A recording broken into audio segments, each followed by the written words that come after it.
আসসালামু আলাইকুম। আশা করি আপনারা সবাই ভালো আছেন।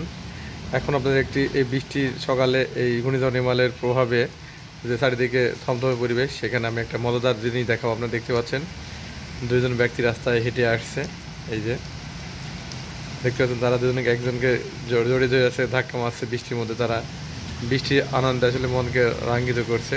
এই যে দেখতে পাচ্ছেন দুজন ব্যক্তি একসাথে যাচ্ছে এবং তারা বৃষ্টির পানি ছড়াচ্ছে। এই যে দেখেন দুইজন ব্যক্তি যাচ্ছে। এই যে খুবই ভালো লাগলো সকালবেলায় উঠে এই মজাদার দৃশ্য দেখতে। আর একজন দেখলাম পায়ে দিয়ে হেঁটে যাচ্ছিল। আর দেখেন এই দিকেও বাসার পাশের ছাদে এইদিকে দেখছি অনেক বৃষ্টিপাত হচ্ছিল। এই যে দেখতে পাচ্ছেন সব থমথমে পরিবেশ, বৃষ্টি পড়ছে দ্রুত।